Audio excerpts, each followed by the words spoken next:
नमस्कार, बहुत स्वागत है आप सभी का खास मुलाकात में। मैं हूं आपके साथ श्वेता मिश्रा अवस्थी।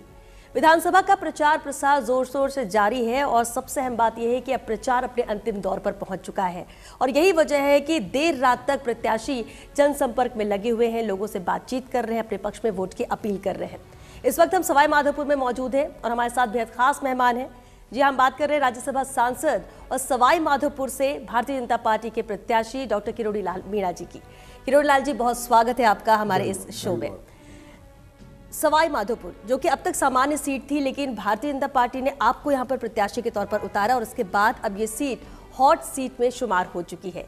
यहाँ के मुकाबले को कैसे देखते हैं आप? यहाँ मुकाबला कांग्रेस और बीजेपी में ही है, बाकी दो तीन जो दूसरे लड़ रहे वो कहीं टिक नहीं रहे। तो ये जो त्रिकोणीय मुकाबले की बात कही जा रही है और यहाँ तक कहा जा रहा है कि ये सीट फंस सकती है, क्या ऐसा कुछ है? ना, ये हवाई बात है, सीट नहीं फंस सकती, कोई सवाल ही नहीं उठता और प्रचंड मतों से मैं यहाँ से जीत के निकलूंगा। 1972 से 2018 तक के अगर चुनाव परिणामों की बात करें, इस सीट से कांग्रेस ने 4 बार जीत दर्ज की और भारतीय जनता पार्टी ने 3 बार।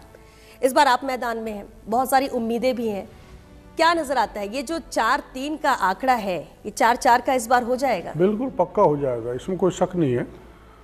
मैं पहले भी यहाँ 2003 में चुनाव लड़ा था, जब यहाँ गुंडागर्दी की पराकाष्ठा थी, बहन बेटियों को बहुत अपहरण हुए थे और एक वर्ग विशेष के लोगों का आतंक था। वही स्थिति आज यहाँ है। तो जनता इस बात पर वोट देगी कि यहाँ शांति कैसे कायम हो, लोगों में जो भय का वातावरण वो कैसे खत्म हो, सुरक्षा उनको मिले। और एक यहाँ डिस्क्रिमिनेशन बहुत हुआ है धर्म के आधार पर, तुष्टीकरण जिसको कह सकते हैं, और भ्रष्टाचार भी बड़े पैमाने पर हुआ है। बिल्कुल, आपने जिक्र भी किया कि पहले भी आ चुके और यहाँ की जनता के लिए आप कोई नए चेहरे नहीं हैं, क्योंकि विधानसभा भी आपको भेजा यहाँ की जनता ने, सवाई माधोपुर से लोकसभा भी भारी मतों से जिताकर आपको भेजा और इसलिए आपसे उम्मीदें भी बहुत ज़्यादा हैं, काम भी आपने बहुत कराए। लेकिन पहले से अब में क्या फर्क आ गया? यहाँ की जनता इस बार किरोड़ी लाल मीणा को मौका क्यों दी, क्यों जिताकर भेजे? फर्क ये आया है कि 2003 में जो मैं बहुसंख्यक समाज के गांव में काम करके गया था, उसके बाद कोई काम नहीं हुआ और एक वर्ग विशेष के वहाँ काम ज़्यादा किया गया। पहला फर्क तो ये है। दूसरा, जो पक्षपातपूर्ण और दमन का तरीका है एमएलए साहब का, उससे लोगों में असंतोष ज़्यादा है। एक बजरी माफिया, भूमाफियाओं से मिलकर बड़ा धन प्रॉपर्टी बनाई है और बहुत लोगों को सताया गया है, जिसके कारण ये स्थिति बनी है कि जनता ने मांग रखी थी एक तरह से डॉक्टर किरोड़ी लाल यहाँ के चुनाव लड़े। वैसे तो मेरे 10-12 जगह से नाम थे, तो पार्टी ने पूछा कहाँ से लड़ोगे, मैंने कहा आप तय करोगे वहाँ से लड़ूंगा। पार्टी ने यहाँ का तय किया तो मैं चुनाव लड़ने आ गया सवाई माधोपुर। आपको पहले से जानकारी नहीं थी, पहले से नहीं आइडिया था कि इस बार विधानसभा चुनाव लड़ सकते हैं और सवाई माधोपुर से लड़ सकते हैं? हाँ, बिल्कुल आइडिया नहीं था। मेरे को तो ये कहा गया था कि आपको लोकसभा चुनाव लड़ाएंगे, पर किस रणनीति के तहत लड़ा है ये मेरे को जानकारी नहीं। आप राज्यसभा सांसद भी हैं और अगर इस सूची को देखा जाए बीजेपी की, तो करीब 7 सांसद हैं जिन्हें विधानसभा चुनाव लड़ाया जा रहा है और कांग्रेस की तरफ से ये कहा जा रहा है कि आप लोग के पास कैंडिडेट नहीं थे इसलिए इन्हें उतारा गया, आपके पास लोकसभा का बाद में देखेंगे। इन आरोपों को लेकर क्या कहेंगे? सांसद टिकट दिए हैं जी। इसका मतलब 193 कैंडिडेट तो बीजेपी के पास थे जिनको टिकट दिए हैं। बीजेपी के टिकट मांगने वालों की कोई कमी नहीं थी। मेरे यहाँ 8 लोग टिकट मांग रहे थे सवाई माधोपुर में। कैंडिडेट की कोई कमी नहीं थी, ये सिर्फ ऐसे ही सवाल उठाए जा रहे हैं। अभी आपने कहा कि कोई त्रिकोणीय मुकाबला नहीं है, लेकिन जब अपनी पार्टी से कोई निर्दलीय आ जाए, विरोध में खड़ा हो जाए, और इसलिए कहा जा रहा है कि समाज के वोटों का विभाजन हो सकता है, निर्दलीय कुछ ना कुछ बिगाड़ सकते हैं खेल, क्या इस बात से आप इत्तेफाक रखेंगे? समाज क्या, दरअसल में मैं तो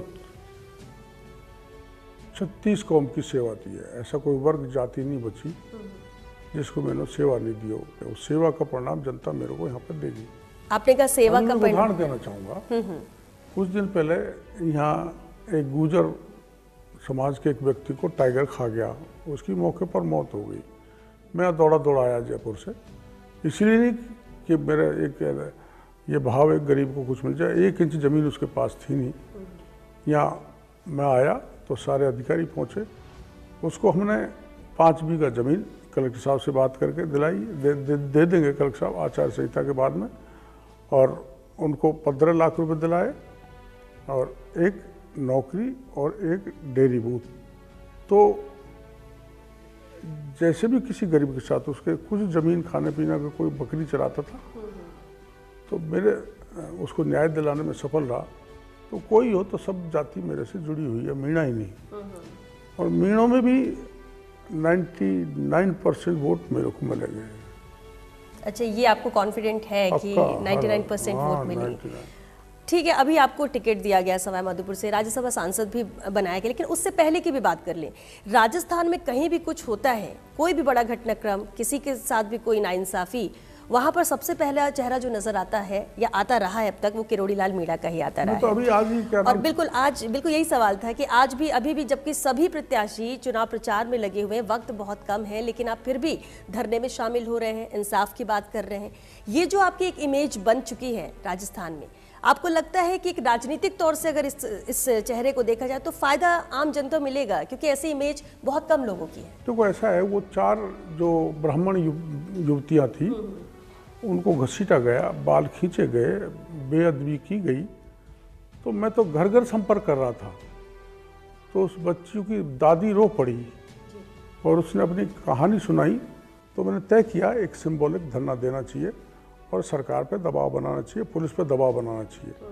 मेरे वहाँ जाने के बाद डीजी साहब उमेश मिश्रा जी से बात हुई थी और उन्होंने सख्त निर्देश पुलिस को दिए कि ऐसी बेअदबी के बाद भी 13 नवंबर की घटना में आपने गिरफ्तारी नहीं की। तो उन्होंने हमको 2 दिन का आश्वासन दिया है, तो एक न्याय गरीब को मिले, इस दृष्टि से मैंने चुनाव प्रचार भी छोड़ के 2 घंटे वहाँ सांकेतिक धरना दिया। सवाई माधोपुर के जब विकास की बात होती है, क्योंकि हर क्षेत्र में जनता चाहती है कि विकास हो, जो कमियां हैं वो दूर की जाए, आप चुनाव लड़ रहे हैं, आप कह रहे हैं मजबूती से आपकी दावेदारी है और जीत कर आएगी। आप कह रहे हैं कि ज़्यादा कोई ऐसा त्रिकोणीय मुकाबला है नहीं, टक्कर भी है तो भी आपकी बढ़त है, जैसा कि आपका भी मानना है और जैसा फीडबैक भी है। लेकिन अगर आप जीत कर आते, सवाई माधोपुर को लेकर आपका रोड मैप क्या रहेगा? वो कौन सी 4 से 5 चीजें हैं जो प्रायोरिटी में रहेंगी? एक तो आम जन में भय का वातावरण है, भय मुक्त करना। दूसरा, भ्रष्टाचार चरम पर है, हर दफ्तर में है, उससे आम जन बहुत त्रस्त है। तीसरा, एक धर्म विशेष के लोगों का तुष्टिकरण हुआ है, उसके कारण लोगों में असंतोष है।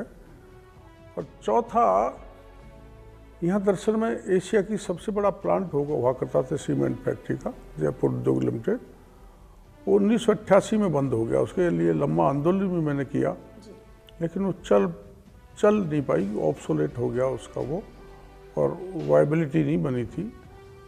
तो यहाँ पहले मैं जब 2003 में था तो अमरूद का एक लिमिटेड एरिया था। अब सवाई माधोपुर के काफ़ी बड़े क्षेत्र में, टोंक, कोटा, करौली, इवन मेरे ज़िले तक भी अमरूद की खेती होने लग गई। यहाँ का जो अमरूद खेती करने वाला व्यक्ति है उसको बड़ा महंगा किराया देके आज़ादपुर मंडी दिल्ली में बेचना पड़ता है। तो मेरे दिमाग में ये है कि यहाँ बड़ा एक एग्रो प्रोसेसिंग यूनिट लगे, जिसलिए किसानों का, उत्पादनकर्ताओं का अमरूद यहीं मिले, उनको फ़ायदा हो और रोज़गार भी मिले। ये मेरे मन का सोच है और ये मैं कराऊंगा हर हालात में।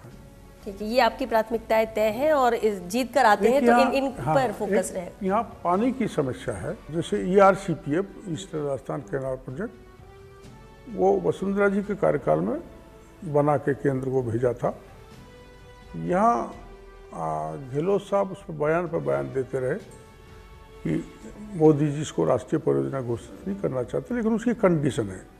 1976 में केंद्रीय जल आयोग ने एक सर्कुलर जारी किया था कि जो नेबरहुड स्टेट्स हैं उनकी सहमति चाहिए, प्लस 75% वाटर डिपेंडेबिलिटी चाहिए। गहलोत साहब जैसे ही सत्ता में आए, चूँकि मामला वसुंधरा जी द्वारा प्रस्तावित था केंद्र को, तो उन्होंने पत्र लिखा कमलनाथ जी को। तो कमलनाथ जी ने NOC ये दे के NOC नहीं दी, ये कह दिया कि आप 75% वाटर डिपेंडेबिलिटी का प्रोजेक्ट भेजो, तभी हम सहमति देंगे। राज्य सरकार ने 50% वाटर डिपेंडेबिलिटी का प्रोजेक्ट भेजा, इसलिए राष्ट्रीय परियोजना घोषित नहीं हो सकती। ये इनको राजनीतिक हथियार बना के वोट की फसल काटने के लिए गहलोत साहब ने बयानबाजी करते रहे। प्रधानमंत्री जी ने कभी नहीं कहा कि हम इसको राष्ट्रीय परियोजना घोषित करेंगे। प्रधानमंत्री जी ने ये कहा कि ये अच्छा योजना है, इसको मैं एग्जामिन करवाएंगे, और वो अंडर एग्जामिनेशन है, और सरकार आने के बाद हम इसको परस्यू करेंगे, क्योंकि यहाँ पीने के पानी की भी समस्या है और सिंचाई की पानी की भी समस्या है। लेकिन ईआरसीपी तो एक बड़ा हथियार लेकर कांग्रेस चल रही थी, मुद्दा सबसे बड़ा बनाया और केंद्र की मंशा पर भी सवाल उठाए गए। अगर हाथ में था और किया जा सकता था तो फिर कोशिश किस तरफ से नहीं की गई? क्योंकि दोनों तरफ से बातें ये कही जा रही हैं और गहलोत सरकार का कहना ये कि ये केंद्र की वजह से रुका हुआ है। ना, ऐसा नहीं है, मैं आपको बता रहा हूँ। अगर आप बिना सहमति करके को प्रोजेक्ट भेज दोगे तो सुप्रीम कोर्ट या ट्रिब्यूनल में अटक गया तो वर्षों तक ऐसे बहुत से मामले हैं जो वो अटके हुए हैं। ये केंद्र नहीं चाहता कि मामला अटके, और अटकाना, लटकाना, भटकाना कांग्रेस की प्रवृत्ति रही है। तो उस दृष्टि से मुख्यमंत्री जी बयानबाजी करते रहते हैं। बस दो मोटी सी बात है, मध्य प्रदेश सरकार की सहमति और 75% वाटर डिपेंडेबिलिटी का टेक्निकल रिपोर्ट केंद्रीय जल आयोग को भेजना। मेरी समझ में भारत सरकार को कोई दिक्कत नहीं है इसको राष्ट्रीय परियोजना। और अगर राजस्थान में भाजपा सरकार बनती है तो क्या ईआरसीपी को लेकर जो सपना है, जो सवाल उठ रहे थे, जो प्रोजेक्ट रुका हुआ है, वो पूरा होगा? एक इसमें एक ये मध्य प्रदेश की सहमति लेने में दिक्कत आ सकती है, तो उसके लिए अटल जी के टाइम पे एक पीकेसी चिन्हित हुई थी, पार्वती काली सिंध चंबल योजना। तो ईआरसीपी विद पीकेसी अगर घोषित करती है केंद्र सरकार तो मध्य प्रदेश को भी कोई दिक्कत नहीं होगी। उस पीकेसी से मध्य प्रदेश को भी पानी मिलेगा और राजस्थान को भी पानी मिलेगा। एक बीच का रास्ता है जिसको हम परस्यू करेंगे चुनाव के बाद। बिल्कुल किरोड़ी लाल जी, ये चर्चा हम आगे भी जारी रखेंगे क्योंकि नज़रें इस सीट पर भी हैं, नज़रें आप पर भी है, प्रदेश की जनता की भी, और खास तौर से सवाई माधोपुर की जनता की। कुछ और सवाल आपसे लेंगे, लेकिन फिलहाल एक छोटे से ब्रेक के लिए यहाँ रुकेंगे। जल्द लौटेंगे इस ब्रेक के बाद, आप बने रहिए हमारे साथ।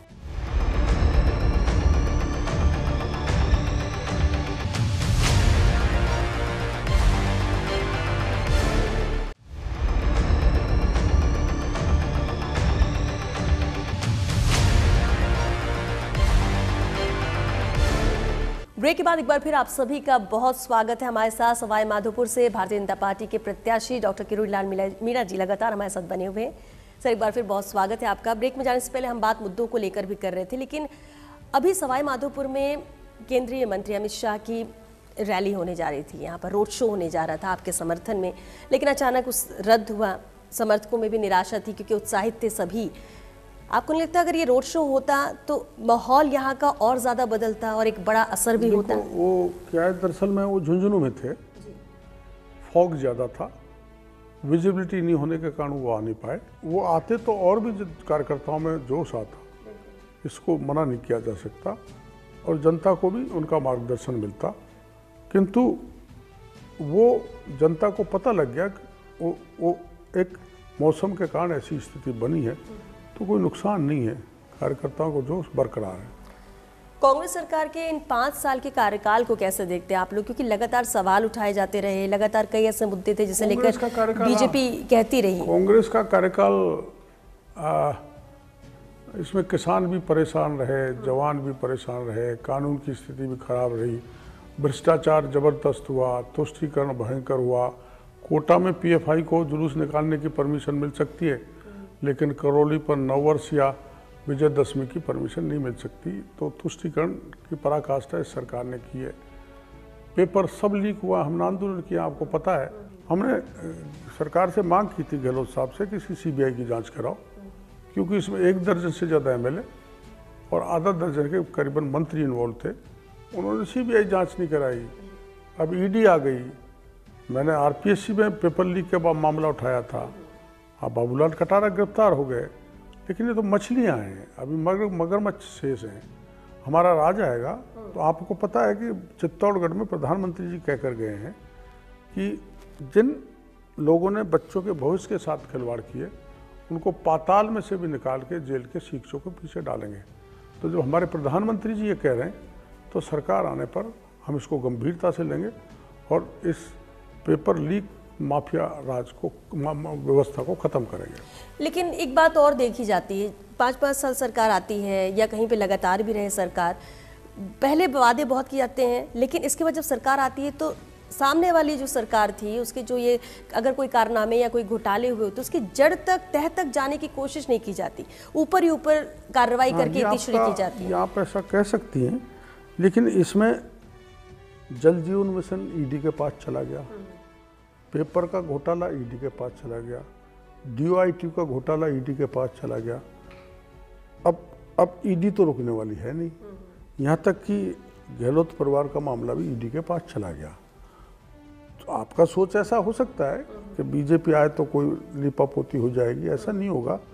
पर जब सेंट्रल एजेंसी के पास सारे भ्रष्टाचार के मामले चले गए तो वो तो रुकने वाली नहीं है, वो तो कार्रवाई करेगी। ईडी का जिक्र किया आपने, राजस्थान में ईडी की एंट्री कराने वाले डॉक्टर किरोड़ी लाल मीणा है, ऐसा कहा जा रहा है। और गणपति प्लाजा की बात कर लें तो लगातार महीनों तक वहां से नोट निकलने का सिलसिला बंद ही नहीं हुआ। देखो मेरी वहाँ जाना हुआ डीओआईटी के अधिकारियों के कारण। आपको पता है योजना भवन में 2,31,00,000 रुपए और 1 किलो सोना मिला।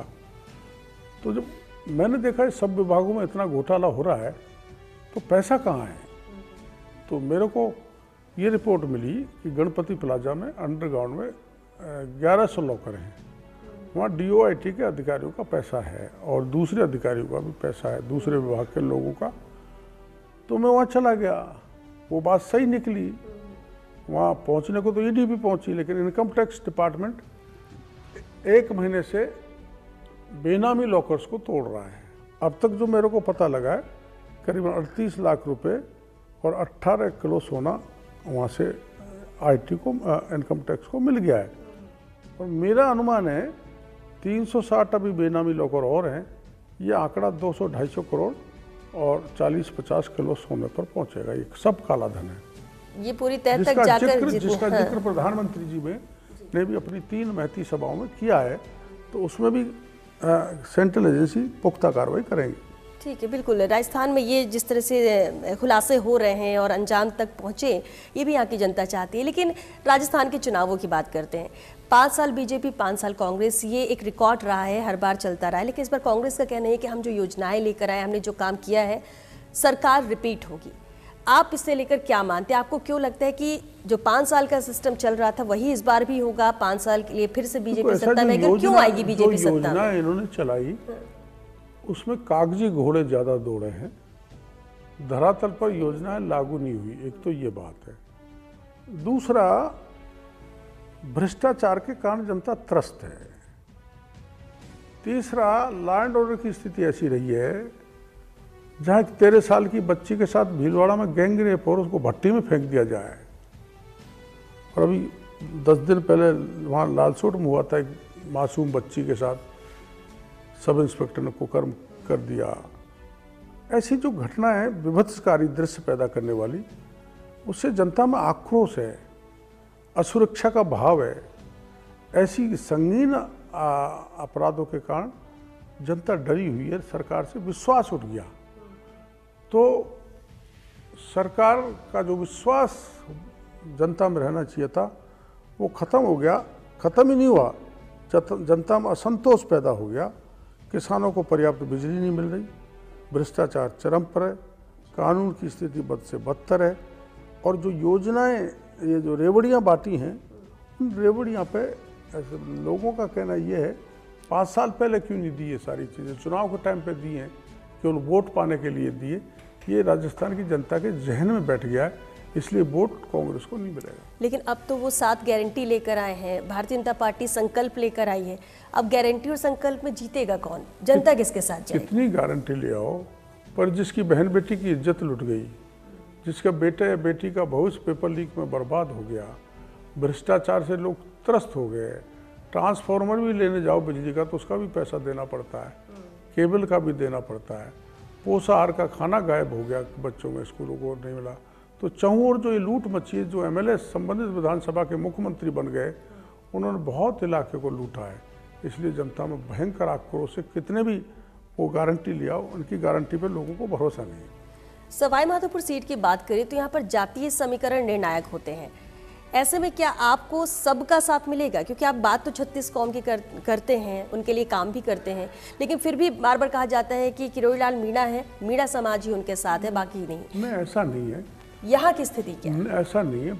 अभी पड़ोस के जिले करौली में रात को 1:30 बजे की युवती को उठाया, दलित युवती को, उसके साथ रेप किया। रेप करने वाला मीणा था।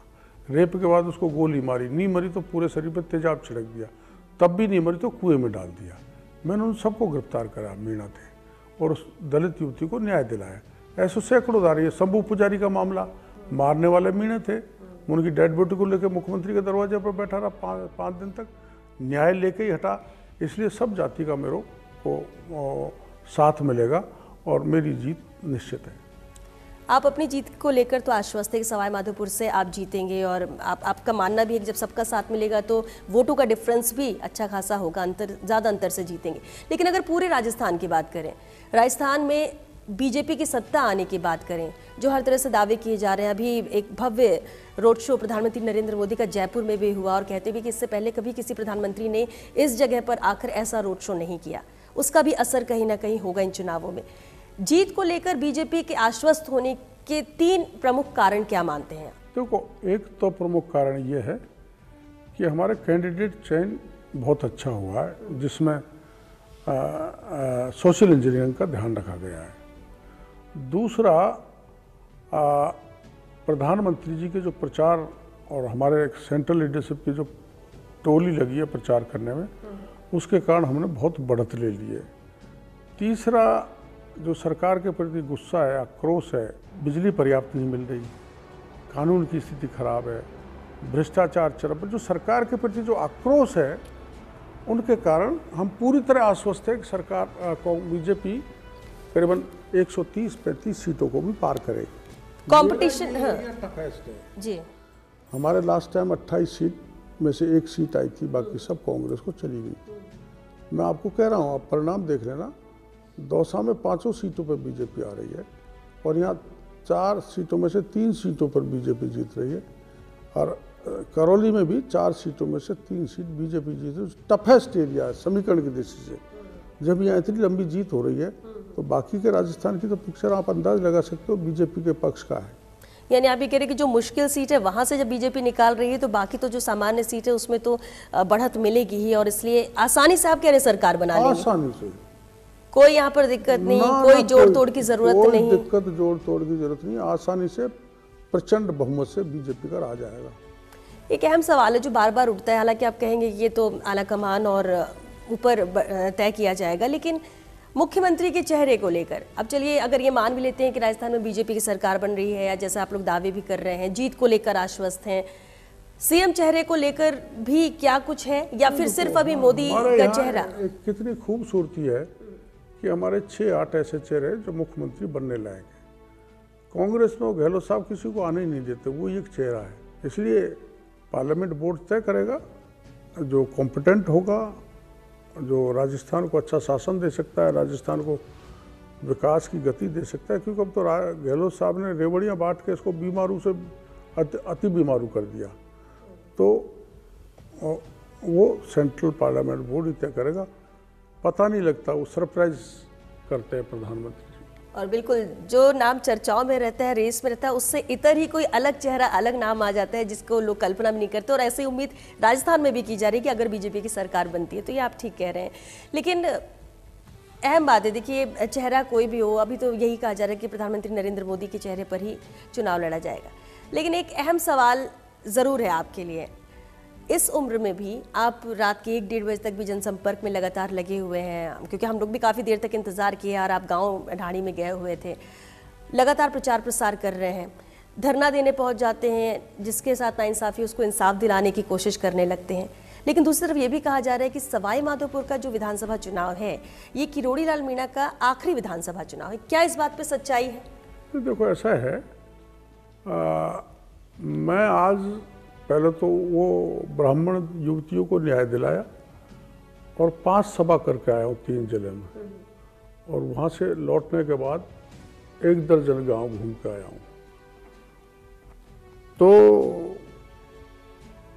ये जो मैं आखिरी चुनाव तो इसलिए कहता हूँ कि हमारी पार्टी ने 75 साल की एक लाइन खींच दी कि इससे ऊपर को चुनाव नहीं लड़ाते हैं। तो मैं 72 साल का हो गया, 5 साल के बाद मैं 77 साल का हो जाऊँ। उस दृष्टि से मैं पार्टी की जो रीति है उस हिसाब से मैं आखिरी चुनाव मानता हूँ। उस लिहाज से मानते हैं, लेकिन अंदरूनी तौर पर या खुद की बात की जाए तो आपको अभी क्या लगता है कि जनता की सेवा के लिए कब तक अपना वक्त ऐसे ही देते रहेंगे? सेवा तो बिना पद के, बिना कोई चुनाव लड़े? हाँ, बिना पद के भी की जा सकती है। और मैंने जो अभी ये काम किए हूँ, मैं साधारण एक राज्यसभा का सदस्य तो हूँ, तो मैं 26 लाख बच्चों का भविष्य खराब हो उसकी पेपर रद्द करा सकता हूँ, और सनातनी धर्म पे हमला हो उस आमागढ़ पे चढ़ सकता हूँ। तो ये कोई मंत्री या पद के नाते नहीं। चलिए, और सवाई माधोपुर की जनता से क्या कहेंगे? सवाई माधोपुर की जनता से तो अभी यही कहूँगा कि मेरे को 25 नवंबर को कमल का बटन दबाएं, जिताएं, जिससे मैं आपकी 5 साल तक सेवा कर सकूं, क्योंकि मेरा भविष्य यहीं से संवरा, यहीं से बना है। यहीं मैं सबसे ज़्यादा वोटों से जीत के लोकसभा में गया, यहीं एमएलए बना तो मंत्री बना। तो मैं यही कहूँगा कि आपकी भरपूर सेवा करूँगा। 25 नवंबर को मेरा वोट दें। डॉक्टर किरोड़ीलाल मीणा जी, बहुत शुक्रिया आपका हमसे इस खास मुलाकात के लिए, खास बातचीत के लिए। हालांकि कोशिशें तो हर प्रत्याशी कर रहा है, आप भी कर रहे हैं। उम्मीद करते हैं कि जनता का आशीर्वाद मिल सके और जीत के जो दावे और जो उम्मीदें कर रहे हैं प्रत्याशी, वो जीत आपको भी मिल सके। बहुत बहुत शुक्रिया शो में शामिल होने। Thank you. और चलिए, इसी के साथ हमें दीजिए इजाजत, फिर होगी मुलाकात। नमस्कार।